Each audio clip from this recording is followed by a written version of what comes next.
Genesis 19. That evening, the two angels arrived in Sodom, while Lot was sitting near the city gate. When Lot saw them, he got up, bowed down low, and said, "Gentlemen, I am your servant. Please come to my home. You can wash your feet, spend the night, and be on your way in the morning." They told him, "No, we will spend the night in the city square."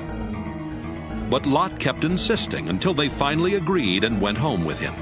He baked some bread, cooked a meal, and they ate.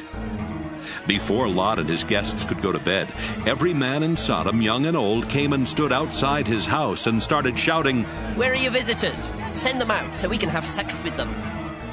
Lot went outside and shut the door behind him. Then he said, "Friend, please don't do such a terrible thing. I have two daughters who have never been married. I'll bring them out, and you can do what you want with them. But don't harm these men. They are guests in my home." "Don't get in our way," the crowd answered. "You're an outsider. What right do you have to order us around? We'll do worse things to you than we're going to do to them." The crowd kept arguing with Lot. Finally, they rushed toward the door to break it down. But the two angels in the house reached out and pulled Lot safely inside.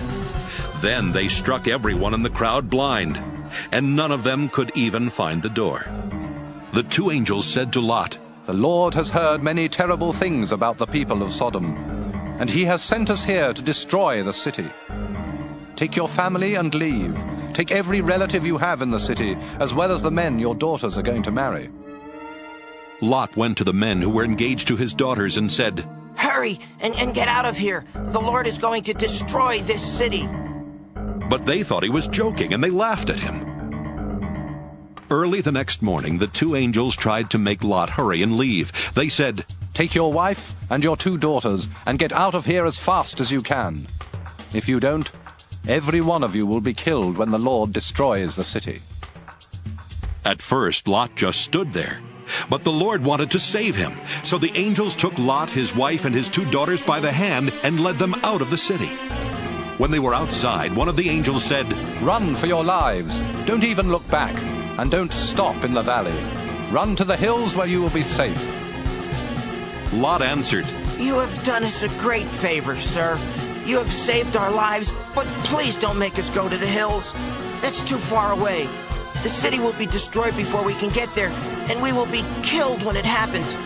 There's a town near here. It's only a small place, but my family and I will be safe if you'll let us go there." "All right, go there," he answered. "I won't destroy that town. Hurry, run. I can't do anything until you are safely there." The town was later called Zoar because Lot had said it was small. The sun was coming up as Lot reached the town of Zoar, and the Lord sent burning sulfur down like rain on Sodom and Gomorrah. He destroyed those cities and everyone who lived in them, as well as their land and the trees and grass that grew there. On the way, Lot's wife looked back and was turned into a block of salt. That same morning, Abraham got up and went to the place where he had stood and spoken with the Lord. He looked down toward Sodom and Gomorrah and saw smoke rising from all over the land. It was like a flaming furnace. When God destroyed the cities of the valley where Lot lived, he remembered his promise to Abraham and saved Lot from the terrible destruction. Lot was afraid to stay on in Zoar, so he took his two daughters and moved to a cave in the hill country.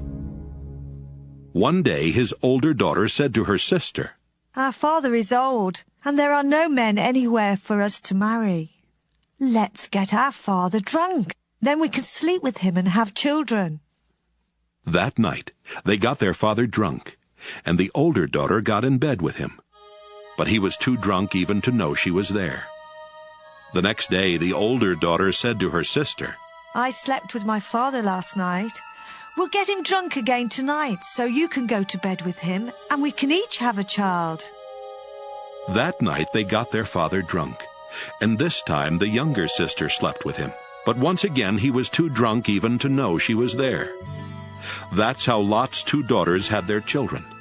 The older daughter named her son Moab, and he is the ancestor of the Moabites. The younger daughter named her son Ben-Ammi, and he is the ancestor of the Ammonites.